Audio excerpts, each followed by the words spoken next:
Delusions of grandeur, insanity, sure, there's plenty of that. But here's what you can also hear on the Nice Guys on Business. Blogging and videos and stuff, that helps you share your expertise, helps you share your stories and get comfortable sharing them so that when somebody comes to you and says, you know what, I'm a left-handed Polish atheist and I'm wondering, how does your business work for that? You can make that connection. So if you can't pronounce Gerbyshak, either you don't give a shit about your show or you don't give it me. And I don't think either one of those are true, Doug. So I'm really glad to be here with you today. Okay, excellent. Do you have an iPhone or something inferior? Oh, of course I have an iPhone. No, they're not superheroes, but that's just because they couldn't decide on what color to make the costumes. Although they do wear capes. Everywhere. Need an education on how to grow your business? The Nice Guys are here to help. Learn about great customer service, networking, and how just being nice can help you prosper. Now, here are your hosts, Doug Sandler and Strickland Bonner. Hey, Nice Guy community, welcome back, welcome back. My name is Strickland Bonner on the other side of the microphone, Mr. Doug Sandler. It is Friday, and we've got a really nice guy we're interviewing today. Super nice guy. Phil Gerbyshak, is that today? That is today. Oh, God, I'm so excited to have Phil. Phil is actually he's become a friend, and he's like us. He's total nerd. He's a guy that wears very colorful rim glasses better than I think that anybody could possibly ever wear color rim glasses. If you go to his website, which is philgerbyshak.com, don't ask me how to spell it. It's a lot of Y's and Q's. Just go to the show notes. It's there. Yeah, show notes are right in there. He can pull off very colorful frame glasses and a Pac-Man jacket. Have you seen his Pac-Man jacket? I've not. I'm going to have to go to the website and check that out. Oh my gosh. Definitely a good guy. He's a fellow podcaster, fellow speaker.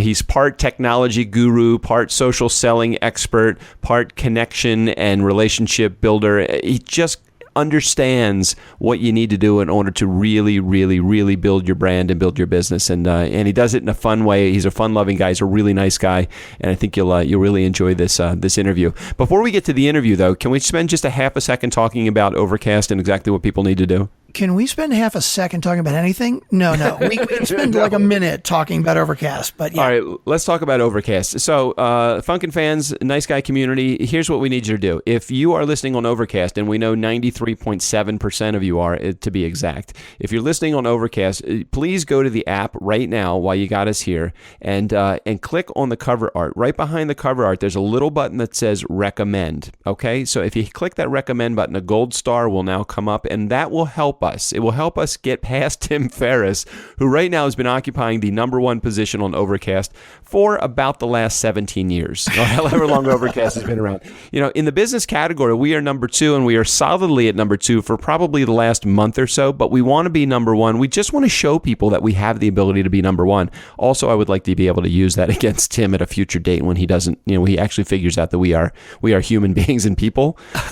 So we'll tell him that we actually were trying to get to the #1 position. So click the cover art, hit the recommend button, and that's how you do it, period, the end. You can go back and do other shows. That would be so well appreciated. But let's just start with today's show. Just go hit the cover art. I can see you. Just take a moment. Just pull over to the side of the road. Yes, stop. Yeah, put the brake. Wait till you get to a red light, and do it there. Yeah, it's the left one. The left one is the brake. Just if you're on the highway, just don't stop in the middle of the lane. Okay, just pull over. All right, are we good? I think we're good now. We good? I think they got it, yeah. Okay. Let's see. So do we want to get to the interview with Phil, or we got something else to do first? Well, Phil Gerbyshak, make friends first, do business last. A couple of great things with Phil. He's got some really cool free stuff that you can get from the website. He has a free ebook on what you can do every day to be more profitable using LinkedIn.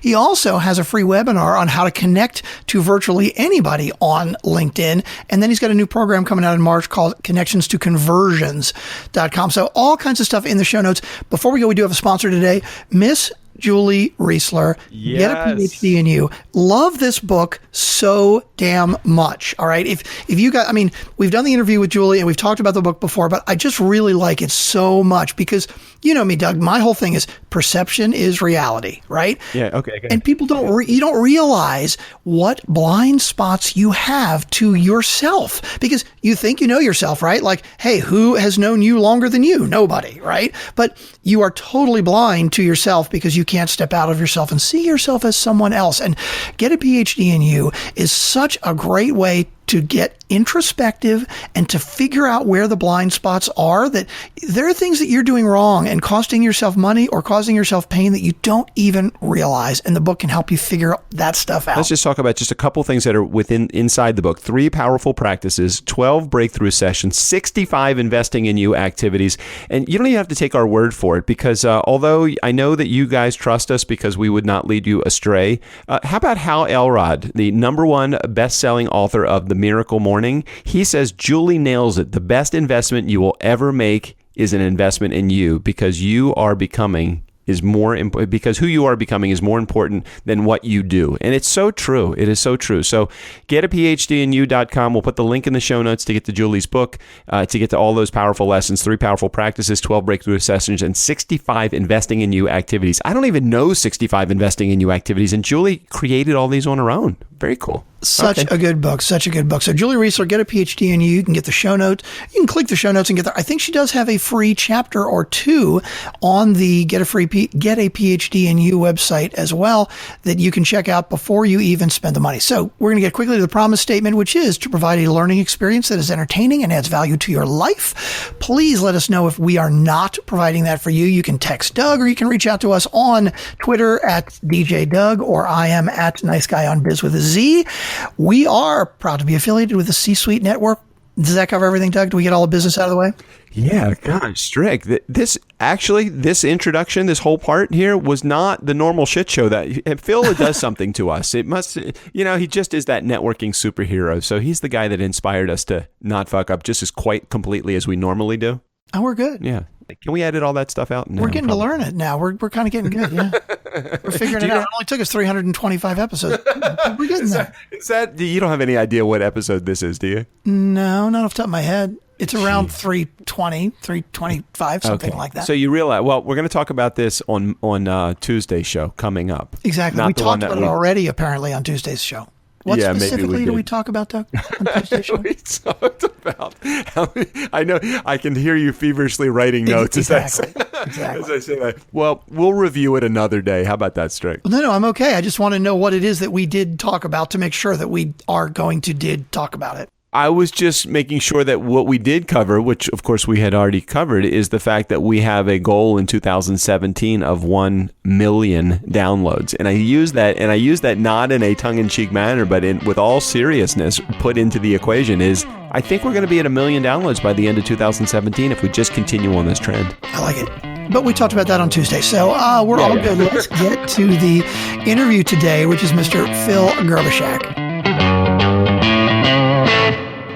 How great would business be if it was like this? And quoting, make friends first and do business last. You know this is going to be a good one. Phil Gerbyshak has been training, speaking, and proving to connections worldwide that this is not just a philosophy, but really it's a way to live your life and do your life properly. Here to talk about making deeper connections, better relationships, and big, huge motherfucking results is Phil Gerbyshak. Welcome to the Nice Guys on Business podcast. Superhero, networking superhero, Phil Gerbyshak. Kapow. What's up, Doug? I'm so glad to be here, brother. I love the kapow. I mean, you are definitely a pop culture, like that kind. I mean, pow, you wear like the crap. What was that? I was looking at, I forget the Pac-Man jacket. Yeah, man. Where'd you get a Pac-Man jacket? So I wish these guys would actually sponsor me and send me some bucks, because I wear them all the time and I get asked. It's Opposuits, not opposite. So that's AOPPOSUITS.com.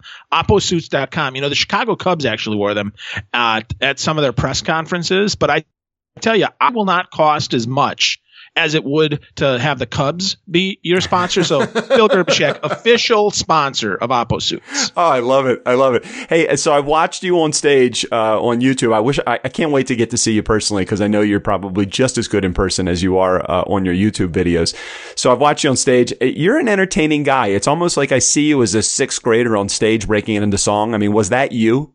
Actually, I wish it was, man. Oh, no. I learned that. I mean, I was the 6th grader who wanted to break in a song, but whose voice hadn't changed yet. So I was the boy soprano when I was in choir. So yeah, I would, I sang REO Speedwagon's I Can't Fight This Feeling and was frozen solid because at the time I was really worried about what people thought about me. I thought, oh my gosh, I'm going to be judged. Like I would get the courage. That was easy. But then the actual execution, I was scared shitless. I mean, so that was like, I can't fight this feeling any longer. Oh, that's right. But I was afraid to let it go. Something inside me has gone strong. Yeah, we both suck at that, I'm sure. That's it, man. Well, Mike Reno has nothing to worry about. But I tell you what, if Ann Wilson from Heart is listening, I would love to do some karaoke with you. Oh, gosh. So let me tell you a little Heart story. So it was 1984, and I was a junior in college, and I met this chick. Her name was Maggie Wagner. I think Maggie Mitchell was her name at the time. She's married a couple times now, I think. But anyway, Maggie Mitchell was her name, and I was the coolest guy. I got tickets to see Heart in concert, and I think they either opened for Loverboy or Loverboy followed them. I don't really remember. And I had my Yamaha 650 Special motorcycle, and we both suited up, leather, helmets, got on the motorcycle, and went to see a Heart concert. How fucking awesome was I as a junior in college? Wow, dude, you were getting laid, man. That's awesome. I was the biggest nerd trying to prove that I was actually somebody. Awesome. All right, so hold on a sec. So you are, and let me get back on track here. I know that I'll go off track oftentimes. You are, and you aren't really like a social media guy. I mean, totally social media. I see everything about you. I say this because you use social media kind of different, Phil. Actually, you do it in the way that I think that it should be done, emphasizing really like the social part. So what's your secret behind how you introduce and produce social media content? So social media, yes. First focus is on the social, not on the medium. I don't care about the channel. I don't care if it's a podcast. I don't care if it's email or Facebook or Twitter or LinkedIn. It doesn't matter, though certainly there's some nuance there you have to understand. But it really starts with an attitude and a mindset. And I think this is a big shift for a lot of folks. And that is you have to show that you care by adding value as soon as you show up. And that's a little different, right? Because usually we go into a networking event and we got to spew our 90-second commercial, and then somebody else spews theirs back at us, and we make polite talk, but we really don't do anything with that. Instead, I'd much rather, hey, do a little research. Let's figure this out. Let me think about who's my audience. Okay, what is valuable to them? How can I show up for them in a way that is valuable for them, for their business, for their life? That's really how I approach social. And then I really think about, the kind of the 80-20 method of connecting and sharing with people. And that is 80% of the time it's all about them. It's not about me. Yeah. And then maybe 20% of the time, hey, by the way, I do speaking and coaching and training on LinkedIn and, social media. So if you need someone, then talk to me. But it's value first, baby. Well, what's interesting about it, and I've watched a lot of your videos again, and I've read a lot of your content. And so add to this sentence here, because I know we've just touched on it, and you have touched on it a little bit here. But add to the sentence: buy my stuff, read my post, click my link. So how do you feel about that? Yeah, I hate that. I don't know that anybody is really turned on by, come-ons like that. Instead, I really think what people like is they like to be a little value added first, and then maybe a content upgrade second. And not in a sleazy way. I mean, it's making friends first. So you got to get to know me. On the first date, if we're going in for the kill shot, it's not going to work. So we really have to back that up and say, okay, how can I add enough value so that when I do make an ask, that it actually makes sense? And I think about this really in every connection I make, every person that I talk to. I consciously think about what is valuable to them so that I can pour into them first. Because frankly, Doug, if I ask first, I'm going to die broke, starved, and hungry. And that's not my goal, man. I want to go out of this world with people saying, wow, man, you really made a difference in the world. And I think so many of us want to do that. But I think we just get confused because we have to close so much business.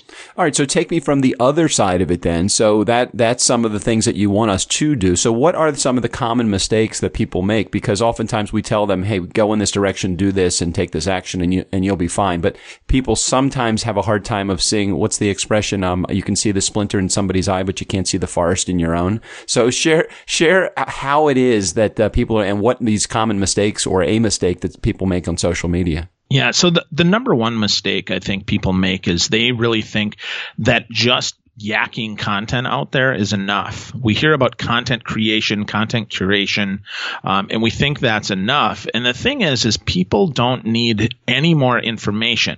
Now, that's not to say I don't share articles. It's not to say I'm telling you don't share articles. But what I'm saying is, get involved instead in the conversation. So flip that around, right? You share something. Hopefully somebody remarks on it. They like it. They comment on it, whatever. Now start a conversation, or better yet, get off your page, get off your profile, and go connect with someone else. The big misconception is that people are searching for people just like you on social media. And they're not. They're searching for people just like them, or worse yet, they're not searching at all, and they're just being passive. They show up, and that's it. So they think that's enough. So that's a big misconception of people just showing up and then not doing anything. Another big misconception is they write their profiles in such a way that it's me. I'm great. I won this award. I'm really terrific. And while that is great, and people want to know that you're good at what you do, if you don't translate that into here's what's good for my customer, here's what's good for you, Mr. or Ms. Prospect, then it's not all that valuable. Then it's just bragging, and nobody likes that. We like to make it relevant to us. So that's a big thing, a big error that people make. And the last thing is going to fly in the face of what I just said, but I want you to hear me out here, is that you have to be willing to ask for the sale. Yeah. Mm-hmm. Right? You just have to ask for it, because at some point, people do want to do business with you. So that means make it easy, right? Put your contact information everywhere. I see people hide on social media or on their website. You can't find a phone number. They have a contact form that's got a 74-digit CAPTCHA, so you can't enter even a bit of feedback, or you got to register. What the hell is that? Like, seriously. I guess people feel like they don't want to get, and I agree. I don't personally understand the contact me page, and then it goes to give me your email address, give me your phone number. Are you really getting bombarded that much by email and phone calls that you can't share that online to the point where it's just getting there's so much noise you can't figure out who is actually an active prospect for you? Folks, don't do that. Certainly you can have a fill out my form. That's great, but still have your phone number available for people, your address, something. I don't get that part. I really don't. I've got an article that's been read several hundreds of times. It's got my phone number in it. And in the last 15 years since I wrote that article, I've gotten less than 15 phone calls as a result of that article. Now, it's not because I suck. It's not because I'm not welcoming. It's because most people are afraid to actually make the call. And seriously, the call to action in it is, if you'd like to hear my voicemail, to hear how your voicemail greeted better, call me. Wow, 15 people. Come on. Like, really? Well, if that's the worry, then don't. Stop that. I hear you 100%. And what's interesting about what you're saying is that we as hosts of this podcast, the Nice Guys on Business podcast, we have a very similar experience in that it's very challenging to get your audience to actually take action, to get them to fill out a survey or to click a link. Very, very challenging to ask them to get we even have a Dialing for Doug Day on Wednesdays from 5 to 6:30 p.m. Eastern Standard Time. It's an open phone call. Please feel free to call and say, do have anything. I'll pick up the phone. We'll even we give a number where it's just voicemail. Same thing. People don't even want to leave a voicemail for you when they know it's a guarantee that no one's going to pick up the phone. They still don't want to pick it up or dial the phone. I think it's very interesting that people have a tough time just with the connection. So I think that social media, it makes it very challenging for people in the completely anonymous environment of social media to even reach out. But, I think that building that relationship is so paramount, so important to building your business as well. Do you? Yeah. Well, that's the whole basis of my business. That's the whole basis of my life. I started out as an IT guy. I had no reason at all to, even like I was in sales. I was in the Navy. I had the most, comfortable type of a job, not by, necessarily what I did, but by the fact that if you're in the military and you do your job well, you can retire. No sales, nothing. Right. And I didn't build any relationships. I can tell you in 4 years, I was one of those guys that I couldn't wait to get out, and I didn't think I'd ever bump into anybody again. So I didn't build any relationships. And then it was really hard to get a job out in the civilian world because I didn't build any relationships. So yeah, if you don't build it before you need it, it's going to be a long, lonely road. So help me for a second, because you do a lot of things. You help people build and establish blogs, social media outreach, sales and marketing training, speaking. I see you do so many things, but what would be the first step that somebody would take if they're looking for help in any of those areas? They're just trying to figure out, okay, where do I put my budget? Where do I put my time? Where do I put my energy? But I want to build my business. Where do you do an analysis, or can they do a self-analysis to figure out what the first step that they should take is?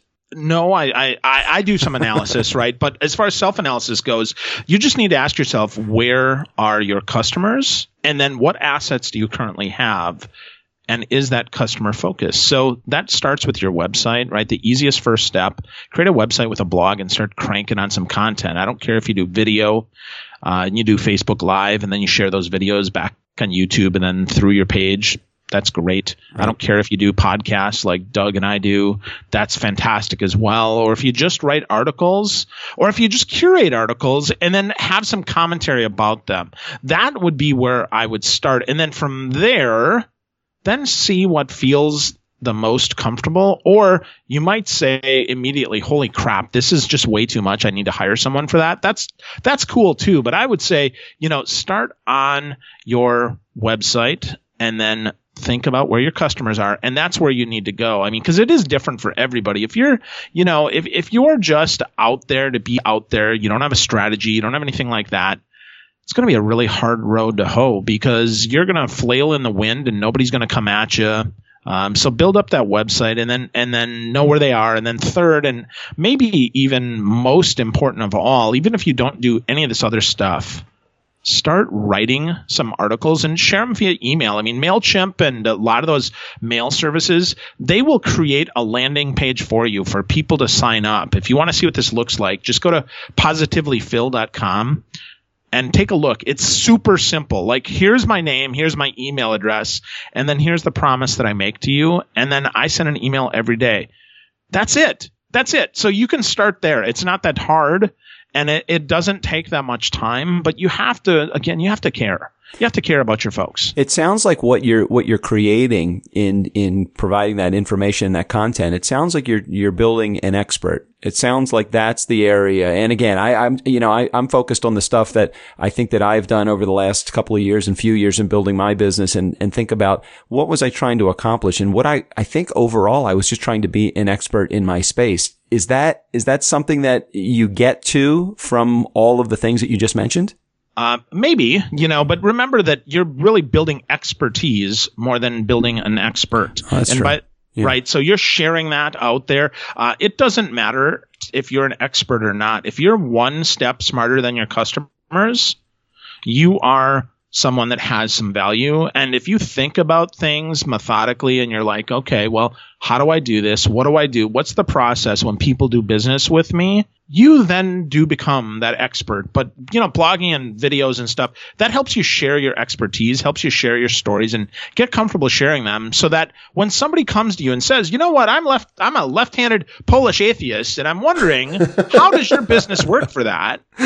You can make that connection. You have a podcast as well, as you know, Nice Guy Community. You don't know this, so take a moment and check it out. It's called Conversations with Phil. I love it because it really is just like this. It is a conversation. So tell us the start of that and the reason why you did that and what it's all about.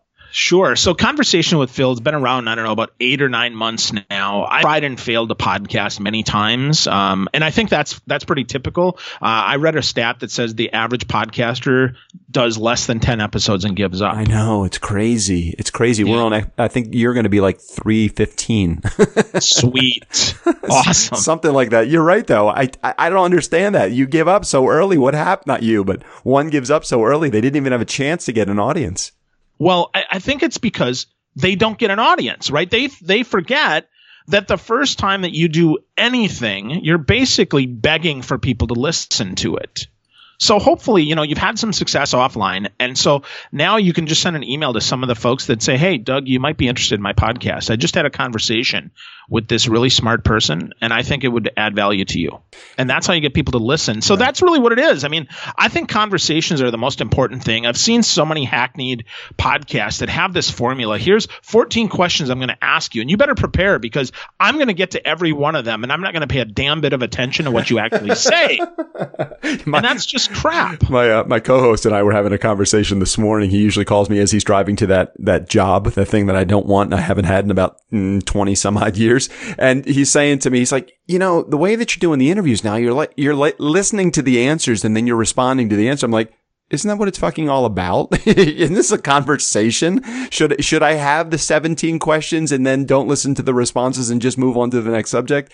I've been on those shows as a guest, and I don't know about you, but I have a really hard time with staying on topic. And why do we have to stay on topic? Can't we just go in a million different directions? I think we must go in a million different directions because that's how our brain works. Yeah. We're nonlinear thinkers, right? We do think of things and things make connections that we never realize. So if we're not willing to go in that direction with how business really gets done, why should anybody listen? Hold on, Doug. Question 13. It says I should ask you something extemporaneous. Oh, go ahead. Like, come on. Who cares? That's pretty good. Ask me a question that's random. Yeah. Yes. Hey, that's what I see, though. I feel that, and I hate it. No, I agree with you, and I feel the same way. We have definitely a commonality in that our podcast was built on staying off the rails, and as a matter of fact, much of our nice guy community will comment more on the off the rails conversations that we have, and we even have a name for it, off the rails. We know we're going off the rails. We have 5 episodes a week. We created 3 of those as episode shows so that we can actually have some focus, but the 2. Just me and my co-host Strickland, all we do is we spend that entire time just going off the rails. We try to get on topic, but it's fucking impossible. We can't do it. Mm-mm. Okay, so let's get to here comes the structured part of the show, Phil. So I'm going to ask you 5 questions. Are you ready? Literally, this is so funny that we just got through saying why this sucks. All right, ask me those questions that everybody gets, Doug. I'm ready. I'm going to ask you those questions, but I'm going to do it a little bit differently. Just the first response that comes to your mind, and I just take 5 to 10 seconds to answer it. I don't want to get into any depth on these. I just want to share some of the common things that we see over and over and over again with the people that come on our show. So I want to see what your spin is on these. Are you ready? Some of them are kind of funny, so you'll figure it out. Absolutely. All right, so here we go. Phil, be relatable. What do you suck at? I suck at staying on track. That's good. That's why I have these questions. Be transparent. How did you pay your bills when you first got going? In my business, I did it by whatever way that I could. I built websites. I did email campaigns, whatever it took, to get the business done. And I've even driven for Uber. Oh, wow. That's pretty cool. Did you have was this before the sticker thing or even the lighted thing that they have in the car? Yeah, this was before. So actually last year I left my job. Yeah. So in the transition, I had sold all my business off. I started in 2010, took 4 years, then 18 months I did corporate. And then I'm like, oh crap, I have no business. So I drove Uber, I drove for Lyft way before the sticker, and it was fun. Oh man, that's really cool. I always wanted to be an Uber driver. I just afraid someone was going to kill me. No, come on, man. It's both. That's the great thing is you see their picture and you know who they are. And you have all that GPS information. You're way more likely to pull up to a stop sign, somebody jump in your car and shoot you, than you are for an Uber rider to ever get you. Good to know. I'm never leaving my fucking house again. Now that you've just said that. All right, Phil, be confident. What do you do as an entrepreneur that's as good as it gets? I coach people to reach big results, and I think I'm damn good at it. What's great about what you just said is that, and I know you wouldn't put it like a shitty testimonial on your website, but you have a huge amount of testimonials on your website. As I was looking through, I'm like, damn, you actually do a good job. I try. I don't know why I'm surprised at that. I don't know why I'm surprised. I have 101 LinkedIn testimonials. Wow. So I certainly try to do good. And I ask for the testimonial. I'm not afraid to, right? I'm confident in the work that I do. Interesting, again, that you say that. Part of one of the successes that I've been able to find, and I'm assuming that this is the same way that you did it also, like you said, you asked for the LinkedIn testimonial. When I wrote my book, the reason that I've gotten as many reviews as I have from my book is because I asked for them. You know, when somebody gets a book, let's say free at a book signing event or something like that, I'm going to ask them, please put a review up on this if you like it. If you don't like it, I didn't write the book.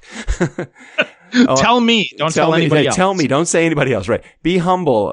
This is the second to last one. Be humble. What experts did you need to call upon to make shit happen when shit just wasn't happening? Oh, well, last year I called Raj Sethi. Rajesh is amazing. He taught me to coach myself. He's probably my biggest mentor. And otherwise, I'm not afraid to call anybody. So, yeah, I've called lots of people. All right, excellent. And last one here. So I sent you 4 words that I put in your little chat box there on Skype. If you don't have them, I'm going to read them out to you. But as a business owner and an entrepreneur, put these into priority order. Are you ready? Employees. Yes. Sorry, I guess I should let you answer. Employees, customers, products, systems. Well, I always put my customers first. That's the most important thing to me. Then I would say products that work for those customers. And then systems and employees are last because I am not a structured guy. I know I need to be better at that. So I'd put systems next. And lastly, I'd put employees because I don't have any employees. So there you go. And what's great about it, again, no right, no wrong. It's just the order that we put, how our brains kind of work. So that's nicely done. Do you have your phone anywhere near you? Let's see. It's almost an inch away. Yeah. Okay. Excellent. Do you have an iPhone or something inferior? Oh, of course I have an iPhone. We're gonna put that as this the other part. This is not sponsored by Android. Everyone here at Google, don't listen to this show. We gotta put the intro that you gave us and of course it's an iPhone as your intro. So Strick, go ahead and edit that in. All right, go to your photo app and tell me what is the last thing you took a picture of. Oh, go to my photo app. Take a pic. What is the last thing you did take a photo of? Oh, the last thing I took a picture of. One moment, sir. Let me open that up. Oh, I took a picture of my results from my workout this morning. I ran for an hour and 5 minutes. I went 3.34 miles, burned 6.23 calories. Wait, that's impossible. That's too little calories. How'd you only burn 6 calories? 623. Yeah, I'm really fat, Doug. That's, doesn't seem true. You can't see it on the podcast, but no, I am kind of fat, but I'm not that fat. No, 623. That's good. That's good. I just wanted to make sure you burned more than 6 calories. I burned 6 calories just laughing over the last 3 seconds. Yeah. All right, and go to your texting app. What is the last thing you took what is the last text that you sent or received? Oh boy, I just got one actually from my buddy Wayne Termel, and he says, "I heard you on Mandy's podcast, and Phil, you're a frickin' idiot." That's great. Those are great friends to have, aren't they? It is, yes, and he lives right outside Chicago. So if anybody is driving through Chicago, please go take a shit on his doorstep. Thank you. Thank you. You're welcome. So how can our nice guy, with that being said, how can our nice guy community get in touch with you if they need help with their social media outreach, or they need some coaching, or they need the stuff that you got, Phil? Yeah, well, call me or text me, 414-640-7445. That's the easiest way to get me. You can always also find me at Phil Gerb, PhilGerb, on whatever favorite social network you have. And lastly, just go to philgerbyshak.com. That's PhilGerbyshak.com. And you can contact me because my information is all over it. Phone number, email, a contact form if you're a little more shy with no CAPTCHA, and come at me. I'd love to help you. We'll make sure we put all that information in the show notes. He's the creator, founder, and chief muckety-muck of the Make It Great Institute. So, Phil, thanks for being a part of the show. Hey, thanks so much for also joining the C-Suite Network. I'm looking forward to you getting your stuff actually online. Why are you being so lazy about this? Well, I'm not being lazy, Doug. The challenge is that I am a contrarian, so I do not have anything with a white background. So I have to have my designer make something special because y'all won't do it my way. I know. I'm with you. We're working on our systems, Phil. It's just one step at a time. I had to do the same thing that you did. And I'm like, I do all my stuff in Canva, and it's like, I don't even want to. I can't pay somebody to do this. I don't have any money. That's it, man. So, yeah, that's the problem, right? So I don't have a system for this. So if anybody is looking for some free graphic design work, and I'm talking gratis, I promise you I will pay you nothing. Feel free to contact me. Or wait a minute, I thought you were about to trade the services that you provide. Oh, hell no, dude. I just want free, man. For real. So anybody, if you want to trade, yeah. If anybody wants to do free digital design work for Phil with no expectation of anything being returned, please do us a favor and reach out to Phil at philgerbyshak.com. We'll leave all of that information in the show notes. Phil, thank you for being a great guest and for being a part of the community. Really appreciate you being here. My pleasure, Doug. Thanks, dude. Nice guy community. Never underestimate the power of nice. Steve O'Brien, go ahead and take us out of here. For the Nice Guys on Business, I'm Steve O'Brien. Fill up your week with the nice guys. 5 episodes a week. Isn't that like some kind of a war crime? Why don't you just waterboard these poor people?